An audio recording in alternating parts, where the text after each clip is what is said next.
Everybody wants to know what I would do if I didn't win. I guess we'll never know.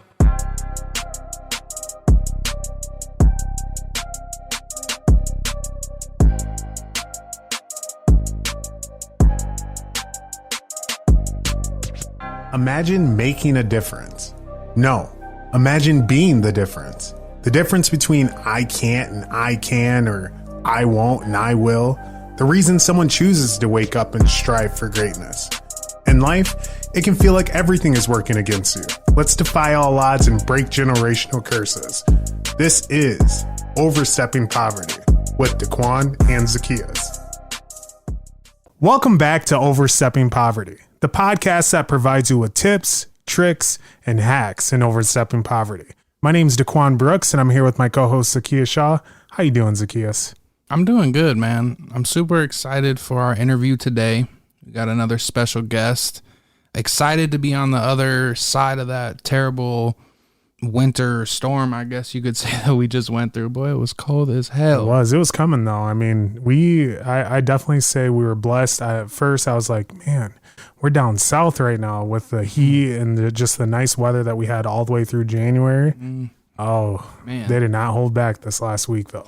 No, man. But it was nice to be kind of stuck in the house. You know what I'm saying? Because I feel like in life, we just we move so fast, right? We're always going. There's always something that could be done. But when you get snowed in and you don't necessarily have the choice to be moving 100 miles an hour, it gives you time to relax a little bit, but also do some introspection. And I think that's what winter is really for, to really let go of the things that are no longer serving us. I agree. To some point. Personally, I think winter is just there to just mess up my entire day, mess up my schedule. But a lot of things, of course, in life, it's all about perspective. How are you thinking about it? You know, how are you taking it? And you obviously turned that into a very productive winter storm myself. Man, I'm not gonna lie, I chilled. I just chilled. Good. But I did. I'm usually always on the go. I had a weekend off this last weekend, and sometimes you like sit there, like for me, and I'm like, I should be doing something. But this time I'm like, nah, I'm not doing anything. So it was good. Good. Bro. It was a good time to just sit, reflect, hang out with the wife, just kind of get things done around the house. But now we're here. We're past the cold chill, and it's supposed to be 40s upcoming week. So so can't complain, right? No, not at all.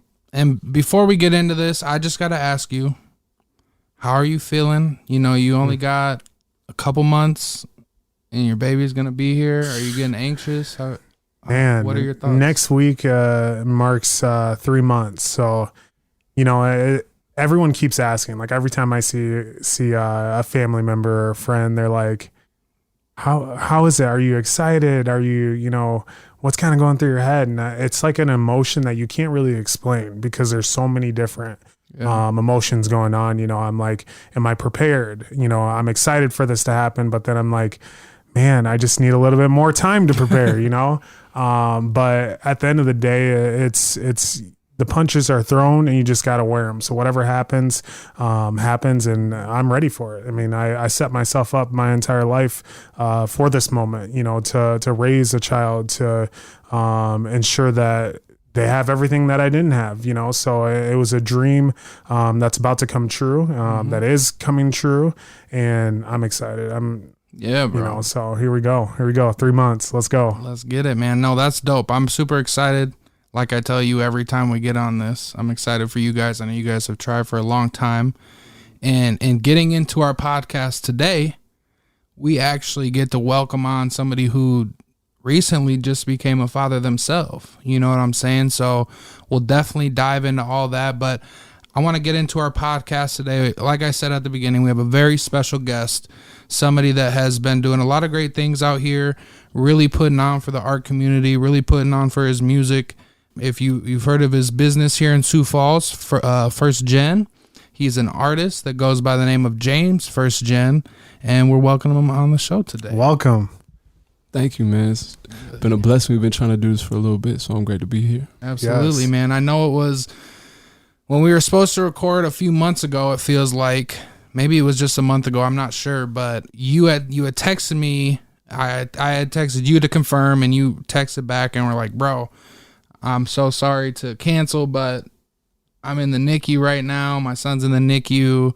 Everything's good, but we're going to be here probably for a couple weeks. So I want to put this off. And it was crazy because when you had sent that, it was like a week prior that we were getting out of the NICU with our son, who was in there for 3 weeks. So I totally understood what it was like to be experiencing that. And when you sent that over, I'm like, bro, I got it. I got you. I know how it feels. So as we get into this, what is it like being a father, man? Man, it's a blessing, bro. I can say that being a dad was kind of maybe like that extra boost of motivation that like, I needed just to like help me further as like a grown man. And it's just something I'm super excited to do. It's like the next chapter in life, the next legacy. Now it's not all about what I'm doing or what I'm trying to do or any of that. It's about what can I do to help make this kid flourish to the best of his ability. So I'm just excited for real. Hell yeah, man. I gotta ask, and obviously 2 fathers sitting next to me. I am a father, soon to, truly be a father, Yeah. But for you two, and especially for you, since it's so recent as well, just as yours, but when did it click? Like, when did it click to you where it's like, man, it's no longer about me. Everything that I do from now on, it's for this. Is boy or girl did you have? Boy. Yeah, perfect. Theodore. Can you say Theodore? Thank you. So when you had Theodore, when was it just like that aha moment? It's like, I come second, For me, like when you first find out that you're about to have a baby, like for me, my first thing was like, all right, I gotta grind, I gotta hustle. What are we doing financially? You know what I'm saying? Trying to upgrade that, because I'm starting to think about anything that could go wrong in that aspect, right? Right. But really, when it really hit me was when I seen that man come out the womb for the first time, and I was like, whoa, he here? Like there ain't no going back. Like there's a crying existence that I gotta take care of now. Like like whole, like, whoa, you know what I'm saying? It's crazy. It's crazy. That's amazing. And I feel like I've asked this question a few times, and it seems to be that a lot of men and women, of course, once they finally are here, mostly men though, because obviously as a woman, you're carrying the child 9 months. I feel like as a woman, you are more attached just because they're growing in your body, Right. But then like for guys, it's always, again, a mixed emotions. Like when everyone's like, are you ready? Are you ready? Well, yeah, I'm ready, but there's a different feeling once all of a sudden that kid is right there. And like you said, like then it's like, well, was I joking when I was ready? Was I fooling myself? Right. But right now it's like, no matter what, I have to be ready, right? Exactly. So that's exciting. I think for me, when it clicked, because you're right, I felt like when we had our son right away, or like leading up to it before he was born, it was hard for me to like feel that, because like you just said, you don't have that attachment. You don't have that bond with that child yet. She's been growing this baby in her womb for 9 months.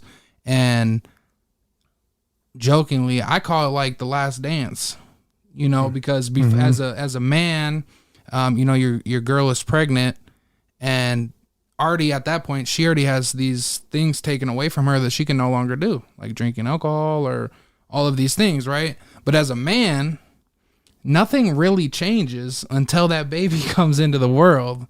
And it's like, you almost feel like you should have a bond with the baby already when the baby's born, and you don't necessarily have that yet. But there is that feeling where it's like, okay, like shit just got real, and there's no going back now. There's, your life is completely changed. When you walk into that hospital and you walk out, you're 2 different people. Right. Everything's different. Thanks. And one thing I will say to that is because you don't have that bond, like you saying, right? Like you don't have that connection of being the one to grow the child for 9 months and all that.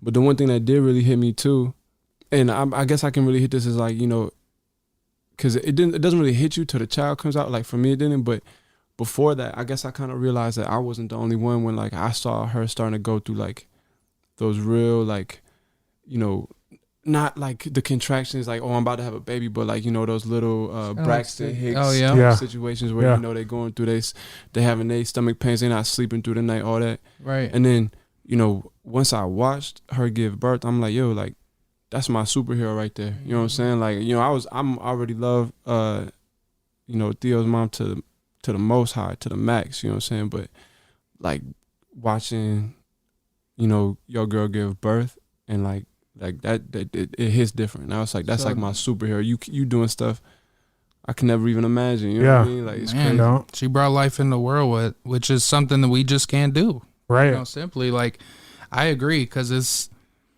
what a woman has to go through to bring that baby in the world. We got the easy job when it comes to all that. So God bless joking us. like, nah, I carried them before you did, but right. You know, you know they don't want to hear that. You've been with me forever. Right. Talk about you carried one for 9 months. I got millions for life. Just kidding.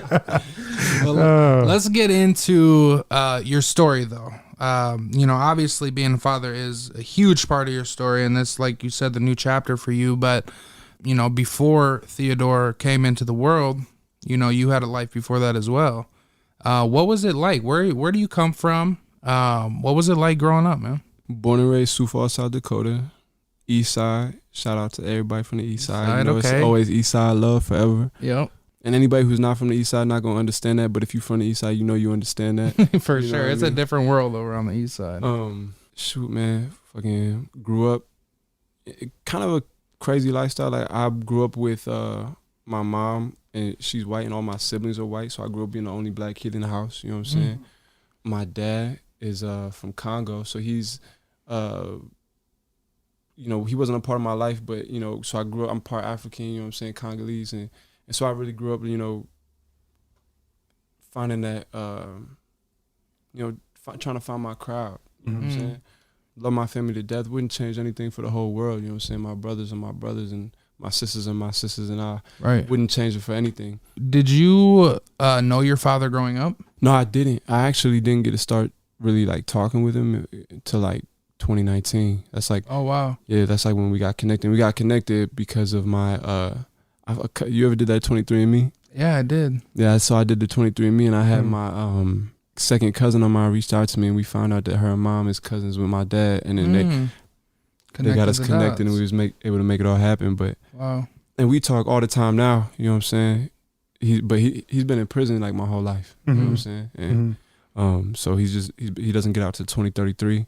Okay. So, grew up, you know, without my dad, which kind of like makes, you know, being a father a little bit more important to me. Just right, for sure. You know, man. like trying to make sure I can give him what I didn't have in that aspect. You know what I mean? Yep. Before we continue, being able to meet your father, talk with your father, and being able to build a relationship over these last 4 or 5 years, what has that been like? Because I know there's a lot of people, and there's going to be people listening to this that are going to be able to relate to that.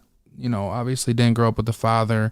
And as you grow up, especially if you don't know who that person is, like, you have that curiosity of wanting to know something. So, like, what was it like for you to be able to finally meet and talk with them?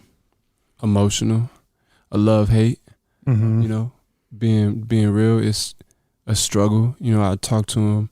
We talk all the time, and, you know, I ask a lot of hard questions, you know what I'm saying? And because there's just some things I don't understand, like how you have as many kids as he did and not father really any of them, you know what I'm saying? Because you was caught up doing whatever you was doing. And, like, I understand that, like, you know, everybody has a different, you know, path in life, and this life shit ain't easy. You know, mental health is real, you know what I'm saying? And, you know, what you get, what your environment is what you get caught up in, unless you know, either seek the guidance or figure out a way to find it within yourself to do something different. Right. It's a love-hate. You know, he says a lot of great things, and it's all positive conversations, but, like, you know, when I hear my dad say I love you, and I'm like, you don't even really know me. Yeah. I mean, like, physically, we ain't even really spent no time with each other. Right. I love you too, though, because you're my dad. You know what I'm saying? And I love you, and I want to love you, and I want to have that relationship, and I want to be able to say that, but it just feels so weird. Yeah. What have the conversations, if you're open to sharing, what have the conversations been like when you told him that you were having a child of your own, and it being a son at that? you know, it was crazy because he was all excited. He's like, "Oh, my grandbaby, this, da da da da," and I'm just like, "Yo, like you using some strong fucking words," you know what I mean? I'm like, "Yo, bro, like," but at the same time, I'm like trying to embrace it. You know what I'm saying? I'm like, "Yeah, like, you know, you my dad, like that is your grandbaby," but like at the same time, I'm still like, the fact that I'm having a son makes me look at you even more different. Facts. Like, like I'm not. I still can't put it together. You know what I'm saying? But I'm trying to. You know what I mean? No, that's real, man. I think that's relatable too. It is. It's very relatable. And actually, you know, I've been fighting some demons, you know, on my own here, just because when, like you said, once you're about to have a kid, and you have a parent or someone that wants to be involved in your life, now, and they weren't back then, you know, it's tough. But then when you're about to have a kid, it's like, maybe I do want them to be involved, or maybe I do want to know kind of more of that background and stuff, you know. And what I'm saying, I'm fighting these demons here is because I went through the foster care system. I was adopted by multiple different families, and my immediate, my biological father, my biological mother had reached out to me multiple times. And no one knows this, but my biological father passed away this past year. And many times I fought with it, and I was just like, no, I don't want to, you know, you had your chance, and it was more of resentment. And then like now that he's gone and I'm thinking about it here and I'm about to have a kid, I'm about to have a son, I'm like, there's a lot of things that I'd like to know about my past that I never got to ask, you know? So like for you to have that relationship, I'm telling you, it's a big thing. And it's good that you are keeping an open mind, about that, because in many ways, even though like where I can take it like back now, where I'm like, I wish I would have just let him in just a little bit, just to know a little bit more, you know? So that's crazy that you did, you know, cause I think that's a tough barrier to break, you know, cause you, like I said, that resentment, that, man, you kidding me? Like you had your chance. Like, and I fought that so many times. And so you think like, oh, you had your chance, all this stuff. But you know, the thing that hit me was like, yo, getting to know you is also getting to know myself. Man, you know what I'm saying? And that's the hard part. I'm not trying to I'm trying to understand where half of me comes from and what that, you know, and like, I'm thinking like my son, like, I don't want him to grow up like me, wondering where the black side of my family at. Yep. You know what I'm saying? Yep. Like, we may not spend the most time with him. And, you know, it's going to be a journey developing that relationship. By the time my son's like 10 years old, right, then he going to get out of prison. You know what I'm saying? So it's going to be weird for him too. Yeah. You know what I'm saying? Like, who's this? He look like us, but like, what? Man, you know what I mean? And he's going to have all this family around him already that's been so part and so supportive and so loving for him. Right. It's going to be so foreign just having like this dude come in talking about, I love you, da da da da da. And it's like, bro, I don't even know you. It's definitely something that's not easy, right? And I think of it like, because I went through something similar in the sense of where who I thought was my dad was not my dad. That's almost even crazier. And so, when, but I always had the trauma of that alone, bro, the heartbreak. Well, yeah, and it was like, and I felt like I knew that a little bit, but the person that raised me was not my biological father at all anyway. So I'd never really had a relationship with the person that I thought was my biological father or the person that actually is. So the person that raised me, I call him my dad, and he did his thing with me. You know what I'm saying? Like, he stepped in as a father, but so I did the ancestry thing as well. And that's how I found out who my father was. And it's crazy because it's like, you're right. It is trying to find the other half of you. I always was growing up and being the complexion that I am. People will ask me if I'm like 50 different things, whether it's Hawaiian, Samoan. And you're not enough in either. Right. No matter what you do, you're not enough of any of them. You exactly. So it's like, I don't know. I just know my mom, what I've been told, basically. My mom is white and my dad is black. And that's what I would always leave it at. But I would always wonder, like, no. And I'm a spiritual person. So, like, I want to know where I come from. I want to know where my bloodline comes from. I want to know what, I just want to know everything. I want to know so much stuff. And when I got those results, I actually reached out to my biological father, and he responded, but I couldn't get any information other than just the conversation that we were having. He wouldn't go any deeper. But so I still have those questions of like, who is your dad? How was that relationship? Like, I want to know like I said, I want to know everything. So I definitely relate to you guys on that. And when it comes to being a father, you're right. Again, it does make it even that much more important for us to be in our children's life, because we're the ones that are breaking that chain and breaking that cycle. 100%. So what we're doing now, by simply being in your child's life, you're going to change how many generations to come, just simply off of being in your child's life and being a father to that child. So if anything you could do, to rectify that relationship, I think for anybody, is just forgive. Mm-hmm. Because like I could be mad at my mom. Yeah. But what does that do? You know what I'm saying? And it's like, obviously I have questions, but I'm happy with who I am. You know what I'm saying? I'm happy with where my life is at right now. So if those things weren't the same, we wouldn't be sitting here. You know what I'm saying? You wouldn't probably, who knows if you'd be doing music or any of this stuff. So, I'm grateful for the way that things have come out, because, it's helped me become who I am. You know what I'm saying? I've experienced the obstacles that I've experienced. My life has been my life, and I wouldn't change any of those things. But like, you grow up low key being jealous of them people with a father figure. You know what I'm saying? Low key feeling like, yo, like, and it's not it has nothing to do with you, but at the same time it's like, yo, like what I do, like was I not good enough? Like you just didn't, like, you just didn't want me, or like what, like what's the situation? You know what I'm saying? You just happen to ask yourself the question because why mental health is real. We are all human. Everybody wants to feel accepted, loved, and supported. You know what I'm saying? And if you don't, you lying. You know what I mean? Right.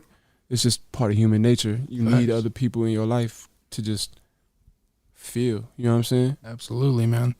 And that's what this is all about, having these types of conversations, because how often do you get to have these type of conversations? You know what I'm saying? Especially with people that you don't see each other very often. Like, we see each other if we are at the same event, with like friends of the people. I saw you recently, or at one of your concerts, but we're all very busy people in our own lives. So to be able to sit down and have this type of conversation, I really appreciate it, because these are the things that heal.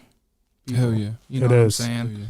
And so I want to continue with your story. So as you're growing up, not being the only person of color in your family, do you feel like you did have identity challenges? Bro, when I was in, my mom can attest this, when I was in, it was like kindergarten or first grade, I came home and I stole white out from my mom's desk, and I went into my sister's crib and I tried to color my skin white. Wow. You know what I'm saying? And that's not even really understanding what racism was at the time. That's just me going to school and being like, yo, like, I know I'm getting treated different. You know what I'm saying? That's and terrible. I was just like kindergarten, like first grade, something like that. You know what I mean? Yeah, man. And, that's something that still hits me, because I'm just like, yo, I'm so proud to be, black and white. You know what I'm saying? I'm proud to be just like me. I'm grateful, which is the hard part, is just accepting yourself every day. Facts. You know what I'm saying? Like, no matter who you are, it doesn't matter what you're doing. It's just waking up and accepting who you are and trying to improve that, flourish with that, grow with that. That's tough for anybody. So, I definitely had those types of feelings growing up, for sure. How many siblings did you have growing up? So I have, growing up, that I actually got to live with, I have 2 sisters and 2 brothers. Okay. All younger than me. And then actually I have 6 siblings that I have never met one of them out of those 6 I've met. Okay. Wow. And that's on your father's side? Yeah. And I'm the second oldest of 11. Are you the first boy? I am the first boy. That's crazy. That is crazy. I was and looking back on it, for me, I'm the first boy of my biological father's side. So I look at it like, you fucked up. Facts. You fucked up. You know what I'm saying? So as you're growing up, going through those challenges, and at a very young age, elementary school, when you kindergarten, first grade, already dealing with that stuff, did you feel like you started to become, like, did you feel like you started to become more confident in your skin color and who you are as a person? Probably like middle school, high school, where I feel like I kind of really found my circle of people. You know, I got to shout out like Ochan and Abdul Mustafa, Bruce, Hashim Gaban. Those were my people for real. Yeah. And those were the people that really helped me like feel like I had a space. You know what I'm saying? And really helped me feel like I was accepted as an African. Wow. You know what I'm saying? Yeah. Cause like I'm like the first generation born on my dad's side of the family in the United States. So that Wow. just like for me, like I'm just like feel so lost and disconnected from that. So to have them, and they're not the same. Like there are Sudanese. Most of them are. Almost all of them are. I think Hashim like Kenyan low key. Pretty sure he's like Kenyan. Yeah. But Shout out you to know them all.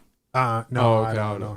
But yeah, bro, like they really helped me, like accepted me into their culture and like helped just make me feel like an African. You know what I'm Right. saying? Like you had a spot to be. Yeah. So like big shouts out to them. Man. What was the other part of your question? Well, just basically, you answered it. Just basically when you started to feel like you became more comfortable with who you are. You know, you said middle school, high school, and finding that people that really helped empower you, you know, and to believe, you know, it is more of believing in yourself at that point. They just made you feel comfortable enough to do that.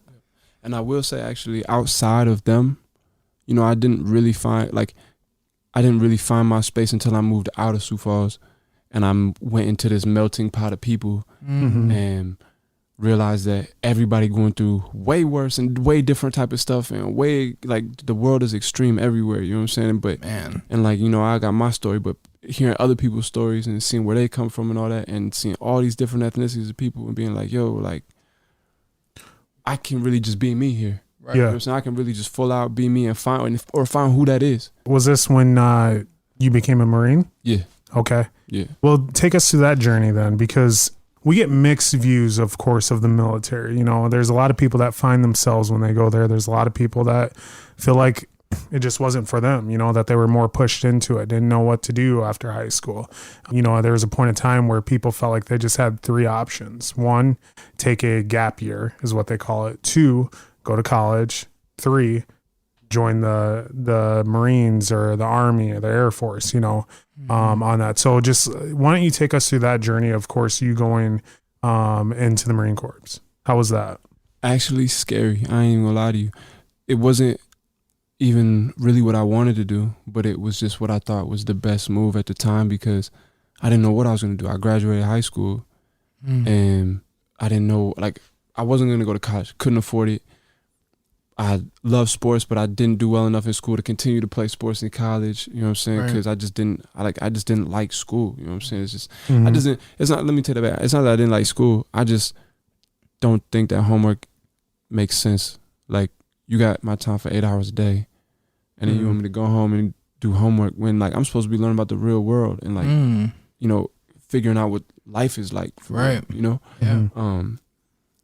So when I got out of high school, I just thought I was gonna end up going to jail. You know what I'm saying? I was out, you know, breaking into cars and doing stupid stuff. I had the police showing up to my mom's house at 2, 3 in the morning looking for me.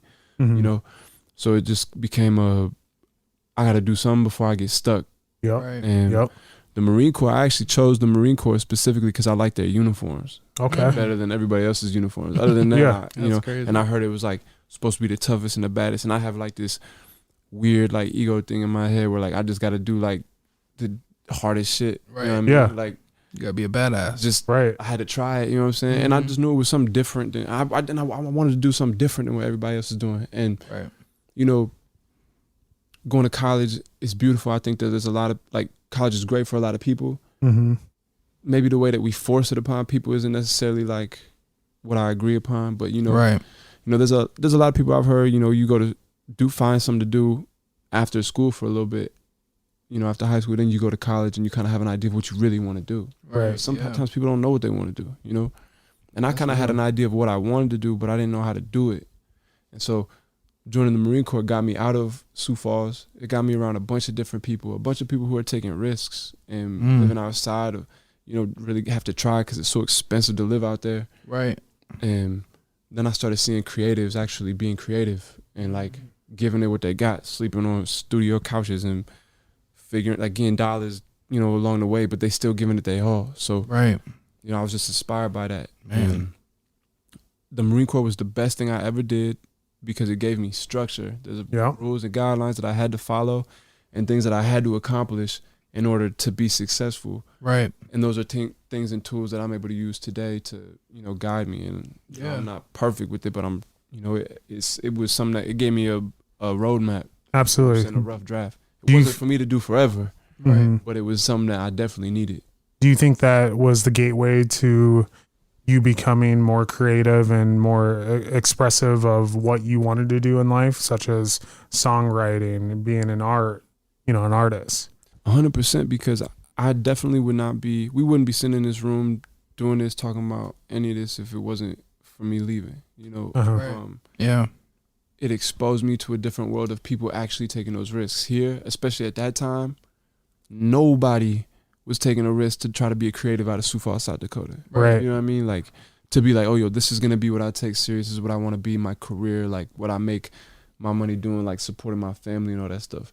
Nobody was doing that stuff here. Nobody was even trying to do that stuff here.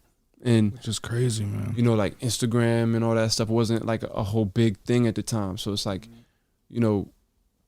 we were so far disconnected from really what was going on outside of Sioux Falls. When did you go into the Marines? 2012. Okay. Yeah. And did you graduate 2011? Yep, graduated Okay. 2011. Left 2012. Got out in 2015. Of the Marines? Yep. And then moved to LA in 2016. Yeah. And then Where did you get stationed while you were in the Marines? MCAS Miramar, which is where like they shot Top Gun. Okay. Okay. Dang. It's a Marine Corps Air Station, Miramar. It's like right in the heart of San Diego. Right. like 10, 15 minutes away from downtown. Yeah. Were you out there all 3 years? Yeah. Really? And Okay. I was a aviation operations specialist, so I was basically like a secretary for pilots. Mm. So I kicked it with pilots and who flew big ass fighter jets and Right. did cool shit like that. Yeah. That's dope. That That's is. dope. So when you got out, I know we talked about this a little bit before we got into the episode today. When you got out, how did the transition, actually the first thing I want to talk about, what was the transition like going from the Marines to becoming a civilian? Weird, because in the Marine Corps, everybody's super aggressive and talks to you, because everybody you talk to is either above you or below you or equal with you. You know what I'm saying? But not everybody's equal, because you got rank and all that type of stuff, right? So you got all these people who be talking to you all aggressive, talking down on you, talking to you like you ain't shit. And then you got people who talk to you with respect because they're the same rank as you. And then you got people that you kind of talk shit to and talk down on and cussing out all the time because they're lower than you. And that's just like the way that it goes. And if you don't play your role the way that everybody else plays it, then you the outcast. You know what I'm saying? And the military is very political in that sense. Like, you got to stick to your role. Right. You know what I'm saying?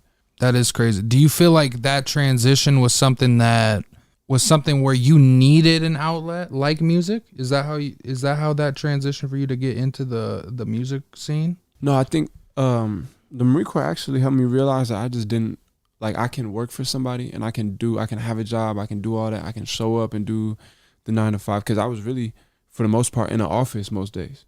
You know what I'm saying? Okay. Yeah. So like, I can wake up and be there and do all that, but it's just not gonna make me happy. Right. Because at that point, I'm just collecting a check and I'm doing work that somebody else wants me to do. This is not work that I actually want to do. Right. You know? And like, that's most jobs. You know what I'm saying? So it just made me realize that, like, I really got to figure out how to hustle and really, want to hustle to do things, something different. Right. You know? And it just happened to be that music was what I wanted to do. Before that, to be honest, in high school, I was like, damn, I want to be a professional athlete. But there's no outlet for that. You know what I'm saying? And that's like way harder even than trying to become like popping in music. Right. Or popping with clothes or whatever it may be. Facts. So let's move forward a little bit here, because I want to get into what you're doing now. Of course, you're an artist. You own a clothing store, which is called 1stGen, correct? Correct. Okay. So let's get into that. Like, what inspired you first to come up with the name 1stGen? I think that's very poppy. It's catchy. Where did that come from? So I didn't actually come up with 1stGen. And this is like one of my favorite stories to tell because first gen is bigger than me. And I always want to make sure that that is like understood, that I'm just like first gen is a mindset and I'm just somebody who's pushing it. You know what I'm saying? But it's bigger than me. It's for anybody who wants to be it. If you believe in it, then that's who you are. Right. But, you know, growing up, you know, there's a lot of minorities out here in Sioux Falls, you know what I'm saying, especially on the east side. And growing up, yeah, you know, shouts out my dear friend, he basically like a cousin to me, Abraham Lokanobi and Ephraim Dagmawi. They all said first gen for the first time. Oh, Sul Dibber's older brother, Pamadou. Man, Pamadou, he a real one. He taught me a lot, low key. Even though he doesn't even know it, just from a distance, he taught me a lot. Yeah. Cause he was big into fashion and sneakers and stuff like that way before anybody was. And that stuff dope. like inspired me, you know. Right. And like Abe, he had a big mindset, like, you know, always about like getting out of Sioux Falls and like making money and really doing like living like a life of like luxury and just like really, you know, knowing that you can make anything happen if you just grind for it. Absolutely. Right? And first gen came apart through them. They were like, yo, you know, it's just a mindset that you like, cause they were first generation in the United States supporting their family. So they used to go to the bank, you know, and help and translate to the bankers for their family or translate to people who pay bills or the teachers, whatever it may be. You know what I'm saying? So they were the first ones to say it, and I was inspired by them and adapted it. And then Abraham actually was in the Marine Corps too, and we were both stationed in San Diego. And he was the first person I told that I was going to start making music and I was going to go as James1stGen. And just keep pushing that message that whether you are a first generation minority in the United States, you know what I'm saying? And that's how you resonate with being first gen, or it's just a mindset to understand that no matter what you do, no matter who you are, you the first you, and can't nobody be you. Yeah. Even if you got a twin, you know what I'm saying? Even if you a doctor like your dad was, you know what I'm saying? Or whatever it may be, you the only you. Can't nobody be you. So you first generation no matter what you gonna do with it. That's fire. I love that. And I like it a lot because at that time when you gave yourself that name, what year was that? Do you remember? Like, it was while I was still it was like 2014 when I was in the Marine Corps, and I was like, yo, I want to make this music. I just still didn't know how to get started with it. But I was building the brand, you know what I'm saying? Like, you know, this is going to be my name. And as soon as I figure out how to drop music, this is what I'm going to do. You know what I'm saying? And did you know at that time that you too were first generation from your father? I did, but I didn't really fully understand. I did, but I didn't. You know what I mean? I didn't really know the full into depth about what my family was. I just knew that my dad wasn't from the United States. Yeah. You know what I mean? Okay. So getting into music, I know you spent a lot of time out in California, LA area. What was it like being in those environments and those type of studios, you know, and just a completely different atmosphere, I'm sure, than what you've been able to experience oftentimes in Sioux Falls? Is there a difference? And do you have any experiences from out there that you know you wouldn't get here, I guess? You know, out there, what makes LA different is that there's so many people trying to do something that you have to keep hustling and grinding no matter what, because everybody's got something special about them. So what's gonna make you be different, you know? And everybody, like, LA is everybody who thinks they're the best from where they from. You know what I'm saying? So imagine everybody who thinks they're the best going to one place and then finding out you ain't shit, but you still just trying to figure it out. Right. And that's real humbling because you realize there's so many people out here who are so dope that I'm not shit. Yeah. You know what I mean? So that is humbling. You just don't get that experience here. People hustle and work hard here, but it's just different because we don't take creativity and artwork seriously. You know what I'm saying? Those industries are out there. That's what it is. That's where all that was created and existed. You know what I mean? I wish that there was a little bit more of that energy here. You know what I'm saying? Because the arts community gets left behind big time here. Yeah. And part of it is just because of the society we grew up in, but a big part of it is also because there's nothing here to like really like, no, these artists don't feel like they're taken serious, and they don't even know how to take themselves serious. And some of them that are, you know, get jaded real quick because they feel like nobody taking them serious. You know what I'm saying? Right. So it's like this never ending cycle of just people taking advantage of other people and people not trying and then people capping and people not really being real and just not working, and then just ultimately just not working hard, getting tired, getting lazy, just wanting something, just wanting a platform and everybody to do it for you. People just want people to show up and buy your stuff and love you. They don't want to put in the work to be loved. Facts. You know what I mean? Yeah, and that's I do find that to be an issue out here, especially when it comes to the art community, to like the creatives, you know, whether you are an artist or you're doing songs or you're doing like what we're doing as far as doing the podcasting. There was a huge need. There is a huge need for it, especially in South Dakota. There's one thing that we pride ourselves in, being from the Midwest, and that's that we work hard, you know, and the thing about it is we work so hard that we try and be so humble, and we want to hide the fact that we're working this hard, right? We want to make it seem like it's just so easy, but it's not. It's not easy. You go anywhere else, you take someone from the Midwest and you send them somewhere else, I guarantee you'll be able to see the difference in work ethic, you know? But like out here, like people got to stop giving up on themselves. They got to see that you got to see the full path. Like even with us going into this here, we knew that we're about to start doing something that no one else has ever done. But that's the beauty of it. It's something that a path that we could lay, a path that we could show others that, hey, listen, if we can do it, you can do it too. Right. You might not be able to do it as good as us, but you can do it too. You know what I'm saying? Facts. Right. Yeah. So it's just crazy to me, just being from the Midwest and just people hiding their talents and giving up on themselves because, man, oh man, we have so much talent here. It's ridiculous. Bro, it's so crazy. Like, you know, I tell myself all the time that there's no reason why, you know, the creative industry isn't bigger here. You know what I mean? But we have a lot of, like, even like the regular businesses though don't take the arts community seriously, and we have a lot of individuals who just look at the arts community as like, you know, something you can just take advantage of, get free work here, get whatever you want. But then also like we just have artists that like just also don't want to put in that work. You know what I'm saying? Right. And it's tough when you trying to weed out who's who. When you in here trying to give your all and trying to do what you can to bring the best to it, whether it's for yourself or for others too.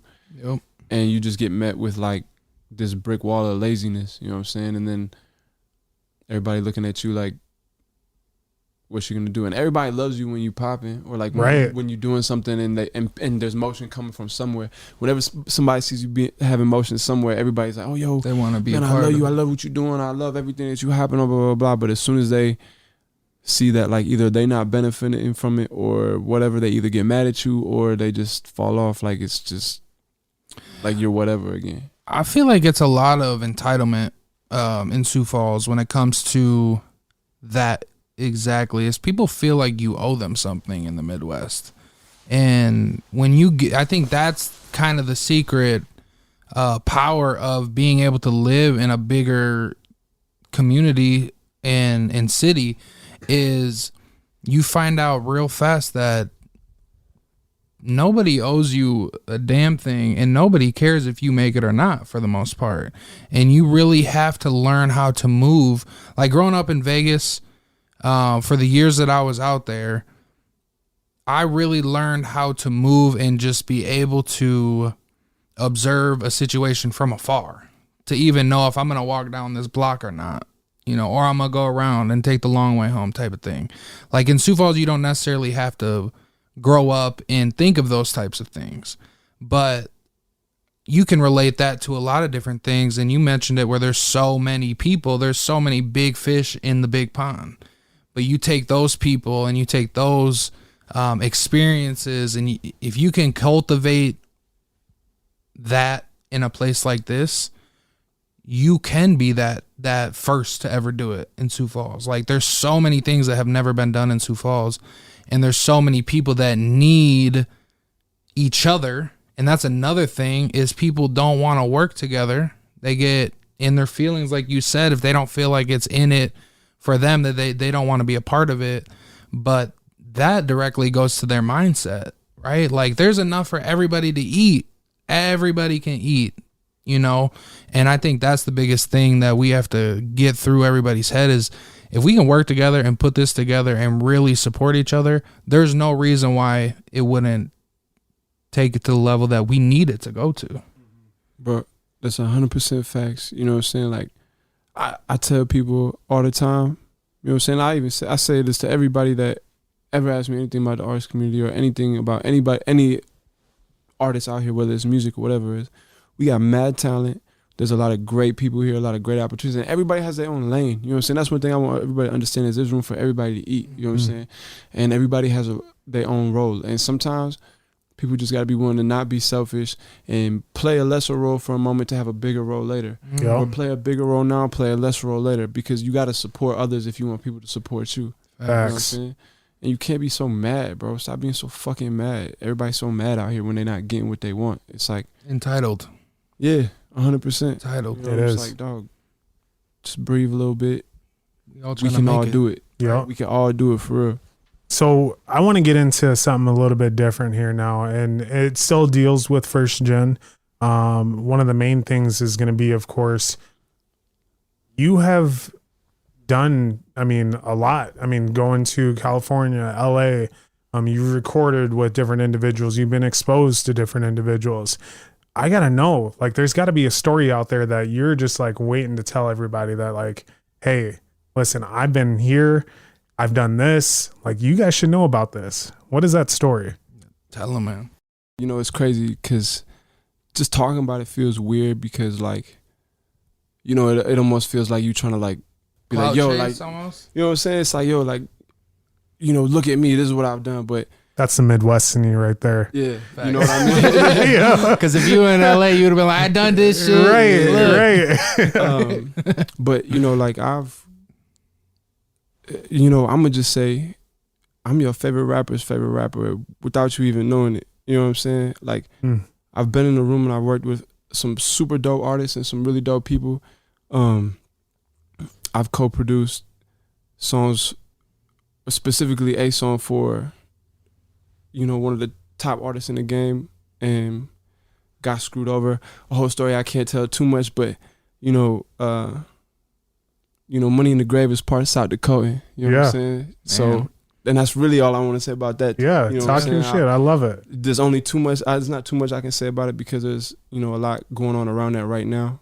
And hopefully I can make that all get worked out and all that stuff. But, you know, Money in the Grave wouldn't be what it is if, you know, it didn't come from, you know, a creator from South Dakota. Yeah, That's crazy. I love it. I love it. Now, I want to go into just a little bit more here as well.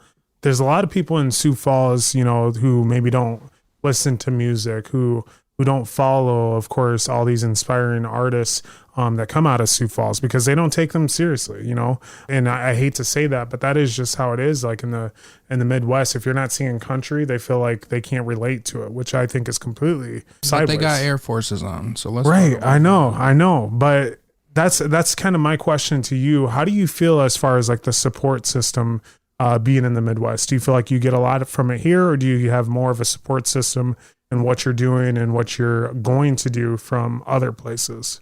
That's a good question, actually. Sioux Falls doesn't wants some of the big city feels and perks, but doesn't actually want big city energy. So we treat hip hop music like it's still this super dangerous thing where every time, you know, somebody gets some type of motion, that it means that it's going to be dangerous for everybody that shows up to a show. You know what I'm saying? There's going to be violence every time, you know, a DJ does his thing or some black artist comes and does his thing, when that's not the case. And violence happens everywhere that you live with every ethnicity and every group of people all out the place. You know what I'm saying? We could go to Wiley's and Pave and see white people fighting every day.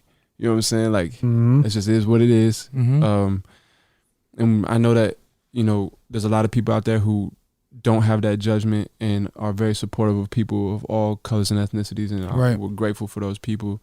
As a city, we just got to want to support, you know, people in the arts community and take it seriously. We just don't take artists seriously like they could really be something bigger than this. Right. You know, we act like it's just a hobby or, you're an artist, haha. You know what I'm saying? Like, what is it like to push through that though?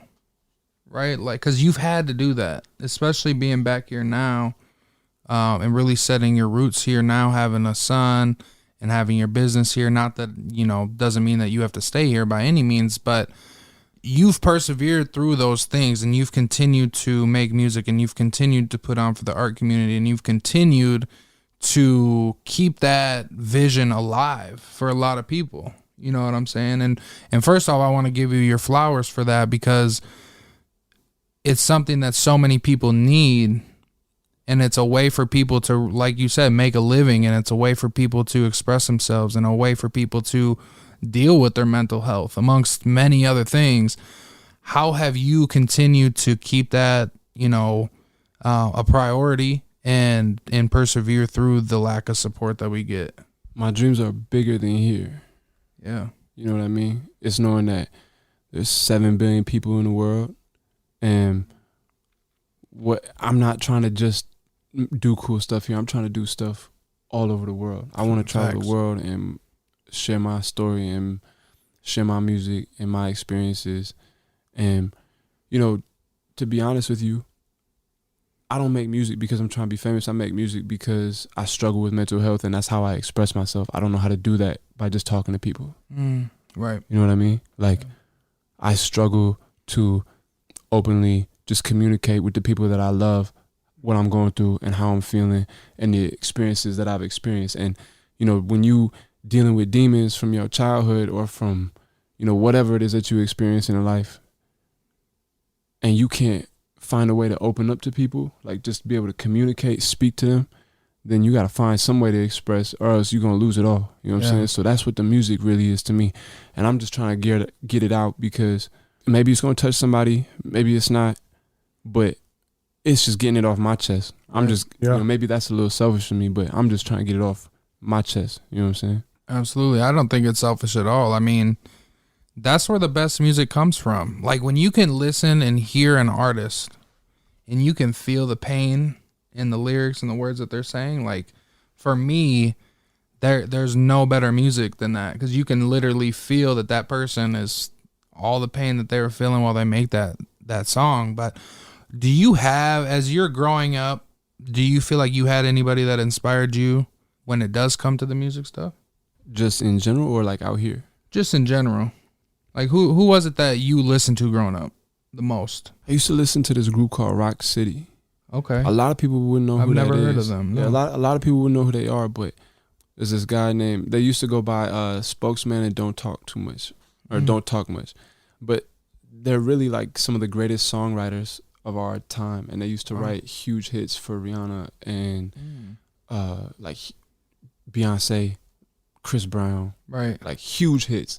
And then they also made their own music. Right. And me and my friends, you know, Ochan, Abdul, all them, we used to literally listen to that music every day. That was like our theme music. You know what I'm saying? So like, just seeing them they weren't the biggest artists in the world, right? But they still just did it. They just still kept working hard, became songwriters for other people, and then still had their own world. I don't need to be the biggest artist in the world. That's why I'm not trying to do it for all that. I'm just trying to express myself and support my family. I love it. You know I love it. For sure, bro. You know, I've got one more question for you here before we do move into our next part of our episode here.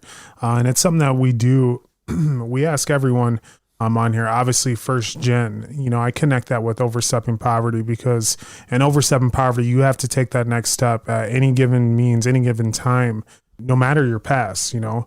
As a first generation, you're changing things, you know, you're rewriting the script, right?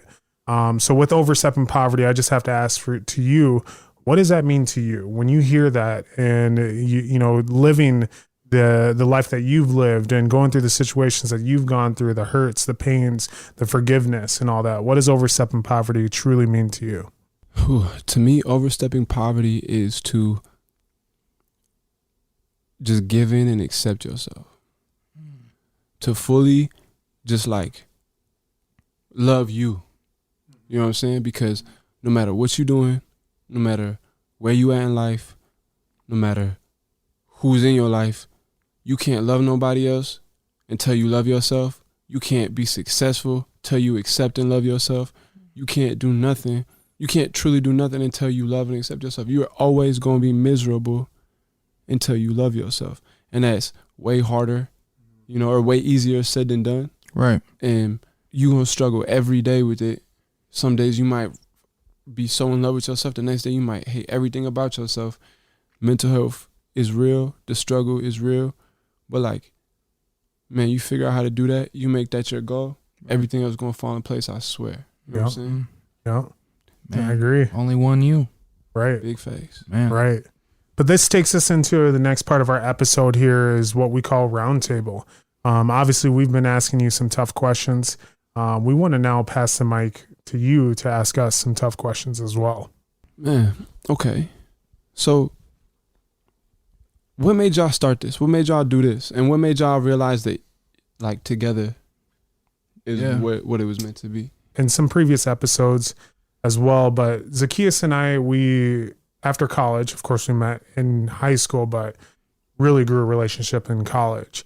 But as we continue to go on, we used to work together. Every single job we'd quit. If he quit a job, I quit a job, you know, and, we'd go and get a job at the next same place and whatnot. But even after that, as Zacchaeus and I moved on with our lives, we continued to reconnect and continue to build, what we felt like is a good foundation for ourselves and our family. And that was all through conversation, you know? And so while we're having these conversations, we kept thinking like, hey, like we have it in us. What should we do? What kind of business should we make? What kind of things should we do? And it finally clicked. We're like, it's not the business part of things that we should do. We're here to inspire people. I truly think that Zacchaeus and I are both healers in this world. I think that we have a platform that we utilize to ensure that other people can build on themselves, you know, and in any different way, any different, you know, perspective that you can gather from. You can take something from someone that we have on the podcast and you can grow from it. And so when I continued to think about that, I was like, I'm going to order this podcast equipment. I'm just going to call Zacchaeus. I'm going to say, what do you think about doing a podcast? And it was already there. And he's like, yeah, you know, let's do it. And I said, okay, come over tonight. Let's sit down. I already have the equipment. Let's go. Let's start building this. Crazy. But yeah, I think a lot of this was meant to be, and it was just a journey that we kept continuously getting signs of like, this is what you should be doing. Mm-hmm. This is what you should be doing. And finally it was like, I mean, honestly, when I ordered this, like I didn't look at the bank account. I didn't look at any of that. I was like, this needs to be done. And it's done. I knew that we would build something out of this here. So I had faith in both of us, and now we're here. Yeah. Almost a year in.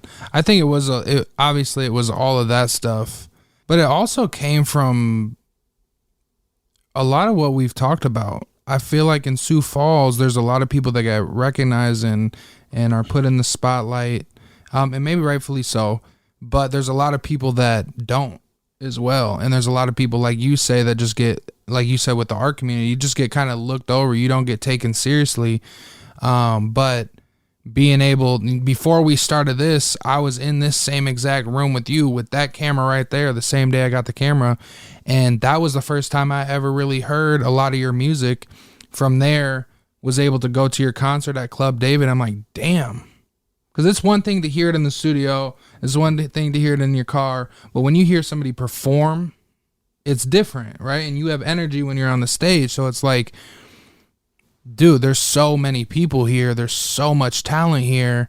But nothing is, not that nothing's being done with it, but nobody is spotlighting these people. Nobody's giving these people a platform and letting the rest of the people in Sioux Falls know, like, we have these type of people here. And we look everywhere else for it. And that was something that, you know, I feel like I carried in of like, no, we need to put our people on. Like, we need to put the spotlight on them. So that was a lot of it. And then just wanting to build a better community. Like, I feel like in Sioux Falls and just everywhere in the world, people act like they don't need each other. Mm-hmm. You know, and we need people. Like, that's literally, we're social beings. We need to be around other people. We need the interaction. We need the physical touch. We need everything, right? The first thing that happens when you have a baby is you get skin to skin contact, right? Mm-hmm. It's important. Like, we don't know how much we need it. And as you grow older and become an adult, outside of having sex, how often are you getting skin to skin contact, or how often are you hugging somebody, you know? And that is far-fetched from like starting a podcast, but really I do want to, we want to connect people in a way that just hasn't been done. I feel like we can get people in a room together that have never been in a room or never would think they'd be in a room together, and you just never would know what can happen from relationships. You know what I'm saying? Facts. What drives y'all? What makes y'all get out of bed every day and just want to grind? Man, I think it's a lot of things. It's obviously being a father, being a husband, having that responsibility, wanting that responsibility of being that provider. You know what I'm saying? And we're not there where I'm 100% providing financially yet, but that's a big goal of mine. And, you know, I was reflecting on this recently, and it's like, and this is for the men out there, especially if you do want your wife to be at home with the children or to be out of work and be able to do what she wants, we have to allow them to do that, right? So a lot of times we have these expectations. You know, for my situation, I may have this expectation of my wife that that's what I want, but I'm not allowing her to do that because she's still in a job. You know what I'm saying? For my wife, I know she's meant to be a mother. She's just nurturing. Like, that's something she is so good at. But how can she fully be a mother if she has to work 40 hours a week? You know what I'm saying? Mm-hmm. And that's just something that drives me outside of just being able to achieve things that you just never thought was possible. Right. Literally. Like, I know in my heart that I'm meant for something way bigger than what I had been doing or what I've been doing. Right. And, you know, that stresses me out a little bit. Right. You know what I'm saying? But I think that stress is what continues to push me. That the stress is maybe what drives me to achieve those things that I see in my head. Because I know, shout out to Bob Proctor, I know if I can see it in my head, I can hold it in my hands. Oh, yeah. Hold that. You know what I'm saying? So that's a little bit of what drives me. Yeah, I can completely agree with everything Zacchaeus said there. But with me, it's pretty simple. I love to win. I do. And so anything that I do, I have to be good at it. I have to. That's my push. I have to succeed in it no matter what. And everyone knows me. I'm very competitive. I don't like to lose. But it's not just about me either, though, when it comes to that winning. I want other people around me to win as well. Mm-hmm. So in anything that I do, if I'm winning and you're in some relation with me, then you're winning too. I promise you that. And so that's how I move. That's how I feel. And so that drives me to, like, if I'm gonna go to the top and I'm gonna get there, I promise you that if you have some relation with me, I'm bringing you to the top. Doesn't matter if we didn't talk for a month. Doesn't matter if we didn't talk for a year. If I know you and we have that kindled relationship, which, I mean, there's a lot of people I don't call every day. Right. But if I make it, I'm telling you, when I make it, as I'm making it, you've made it, bro. I've made it. But you know, there's still levels, you know. For sure. But yeah, I'm bringing everybody with. That's what drives me. So yeah. What about you? Man, just waking up and wanting to do something bigger than myself, knowing that there's a need in every aspect of something in this world. You know? Right. I'm not perfect. Sometimes I get a little in my head and I be creating these own little scenarios that are unnecessary, but in all reality, bro, like, I'm just like, I love people. You know what I'm saying? Even if I say I hate people, I actually love people. Right. Yep. And I just want to wake up and do something bigger than me every day. Cause love it. I love interacting with people. Nobody wants to win on their own. That shit's sad. Man. People start to resent you. They don't like you, all that type of stuff. Yep. I just want to be better than where I came from. Mm-hmm. And I want to create an opportunity for my family to thrive. I want to take care of my family first and foremost. You know what I'm saying? Amen. And I just want to leave something behind that's bigger than me. Yes. That's big, man. I love it. Now, we do have time for one more question before we grill you with one more question as well. So yeah, why don't you fire away with that last question? What's the one thing that, like, you would like to see come from the community that you're in? You know what I'm saying? Like, y'all are putting in all this time and effort into communicating with people and building this community of people around you, but also adding to the community that's already here. Mm-hmm. You know what I mean? So what would you also like to see come from that? You know what I'm saying? Just for the city itself. Man, honestly, like, and I say it all the time, like, we have so many people on here that are from different backgrounds, from different professions. But one thing that you notice is we're all alike. We're all similar. We have so many things that are in common that people are afraid to hold a conversation with someone because they don't look like them, they don't dress like them, or they're not in the same profession as they are, and I think that's an issue with the community. When it comes down to it and it boils down to it, the community needs to be aligned together, to work together. I truly believe in that, because there is going to be a time where we're going to need our neighbors. We're going to need to go and knock on their door and ask them for something, and we're going to have to work together again. I do believe that there will be a time for that. And so for our community, I want to make sure that everyone realizes that we have so much in common. We're so much alike, that we all have someone that's been on this podcast or outside of this podcast that you can reach out to for something. We're not gatekeepers. We all have something that is special in us that we can help someone else with. And I need the community to see that, and that's why we have such just a plethora of people and individuals on here. It's not just one group of individuals. I didn't go out and just say, hey, I only want to have a business owner on here. I didn't go out and say, hey, listen, I only want to have someone that never had to go through the growth period in their life. That's not it. And that's what Overstepping Poverty is. But it's just connecting, just ensuring that, hey, listen, it's not a handout, but it's a hand up. Mm-hmm. So I would just like the community to understand that it's not what it was before. You know what I'm saying? Like, things are changing, things have been changing, and as Sioux Falls continues to grow, I mean, what do you think is going to happen when we have all these refugees that are placed here, and they have been, which has been a great thing for the city, by the way. And you have a large population of mixed kids that are from Sioux Falls, and it wasn't always like that. You know what I'm saying?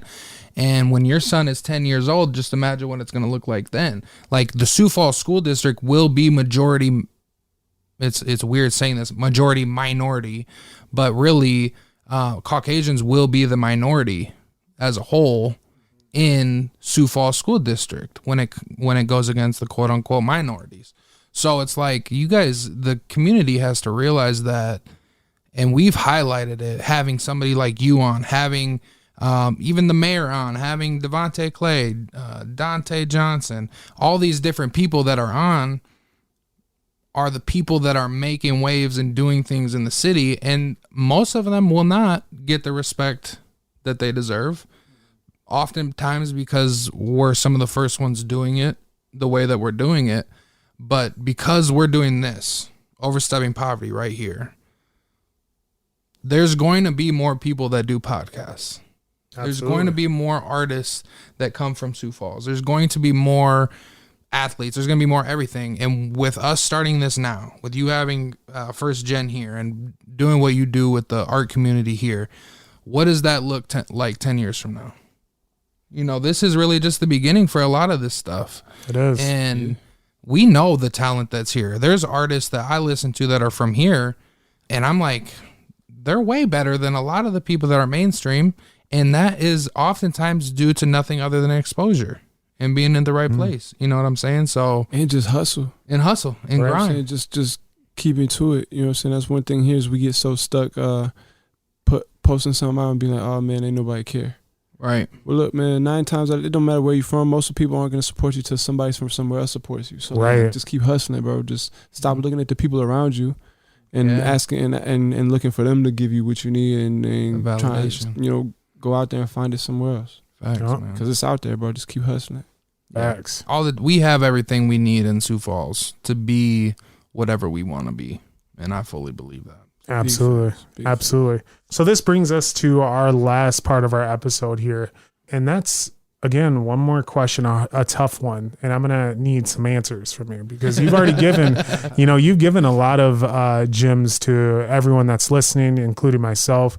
One thing that I already picked up on is like, it's okay to forgive. Like, it's okay to put the past in the past and just continue to grow with wherever situation you're in currently. So that's one gem there. But we talk about overstepping poverty. And so my question to you is, if you could tell someone, 5 tips, tricks, and hacks in overstepping poverty, what exactly would that be? Love and accept yourself. Keep hustling, big dog. I know it don't feel real right now, but it's gonna come. Just keep hustling. Don't give up. You know what I'm saying? It's all in timing. We don't got the answers to what that looks like, but just keep doing it. You know what I'm saying? If you don't find it here, you might find it somewhere elsewhere. And if somebody don't find you here, somebody elsewhere is gonna find you. You know what I'm saying? Right. Stop looking at the people around you and what they doing and letting that affect the way that you move. Just be you. Dress how you want to dress. Talk how you want to talk. Be friends with who you want to be friends with. Hang out with who you want to hang out with. And try to keep people around you that, reciprocate that energy. Right. You know what I'm saying? Don't just give your all into people with nothing back, but also don't give yourself to people expecting something, because don't nobody owe you shit. Facts. You know what I'm saying? And it's crazy because these are things that I need to remind myself every day too. Facts. You know what I mean? And also just like, it's not about you. You know what I mean? Wow. Like, it's not about you. That's something I've had to remind myself a lot, especially being back in Sioux Falls and just like some of the stuff that I've been going through and just like, getting used to being back in a space that doesn't move the same way from where I was at. You know what I mean? It's not about you. You know what I'm saying? It's bigger than you. You're just a part of this bigger picture. You know what I'm saying? Right. You have your own world and you're in charge of that and you can figure that out. You can't control nobody else. You know what I'm saying? You can barely control yourself. You know what I'm saying? So just focus on that. Right. And just realize it's not about you. They didn't do that because of you. They didn't make that decision because of you. They got their own shit going on in their life that they had to make a decision, and sometimes it just happened to be cutthroat and you just got the short end of the stick. Man. But there's but you know what I'm saying? You might get the big side on the other end. You know what I'm saying? Right. So That's big. just keep hustling. That is. Well, thank you. Thank you so much. One, for the tips, tricks, and hacks, but also sharing your story of everything here and that growth of where you got to where you're at today. Right. But I think, again, a big thing, like you said, it's not about you. It isn't. It never is. There's always a bigger picture, and people have to realize and really see that. And I guarantee you, if once you realize that, the growth that you'll have, and not only just the mindset, but the growth physically, mentally, it's going to be just something that you never expected. And it's going to happen just like that. Yo, also mental health is real. Don't forget about that. Give yourself some grace. You know what I'm saying? Hold yourself accountable, but give yourself some grace. Find that happy medium in between. You know what I'm saying? Because, if you're not right up here, you're not going to be right anywhere else. If you can't figure out, if you can't be comfortable up there, you're not going to find comfort nowhere else. And it's everything I'm saying is way easier said than done. I battle with trying to figure this type of stuff out every day. Sometimes you got to find outside help. You know what I'm saying? But just know, like, you're not the only one that's going through it. There's definitely somebody out there that still love you. And, you're going to figure it out. You know what I mean? Yep. A better you is better for everyone. Exactly. Facts, bro. No, I appreciate you coming on and sharing all that stuff. We say it a lot, coming on here and being vulnerable. It's not like we ask the typical questions that most people are going to have an artist on and ask them, right? Like, we want to actually learn who you are, where you come from, and how you got to where you're at, and, the challenges that you've had to overcome to get here, right? So I want to thank you again for coming on the podcast. Shout out to you and your family, bro. Nothing but well wishes to you guys in this new chapter of your life. And where can people find your store at? And find you online as well? Man, you can catch me and the music on any platform online: Spotify, Apple Music, YouTube, SoundCloud, all that great stuff. And you can come check out the store at 1108 West 12th Street. I got to give one big shout out real quick to Lunar and Chastity Shouts out Lunar Skateboards. They are here at the store. They sell some really dope clothes and they do some really dope stuff. Lunar is a super dope photographer and filmmaker.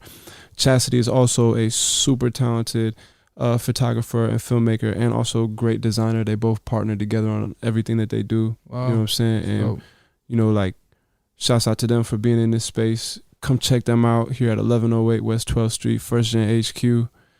And just one last thing I wanted to say too is, like, you know, for me, some people who know me and who don't know me, I may say things that come off a little, you know, egotistical or maybe even a bit like conceited in my own. So maybe sometimes when I speak, I even feel like maybe I sound that way, but you know, I'm figuring out how to try to be the better version of me every day. I'm trying to figure out how to do what I can do to be the best that I can, just in any aspect. Right. I'm not perfect. I don't always have the best mindset or thoughts going into stuff, but you know what I'm saying? I'm always willing to try, and I'm willing to forgive those, and I'm also hoping that people are willing to able to forgive me. You know what I'm saying? Like, for sure. We all need an opportunity, all need a chance, and this world is too short to just be holding grudges and being mad at everybody.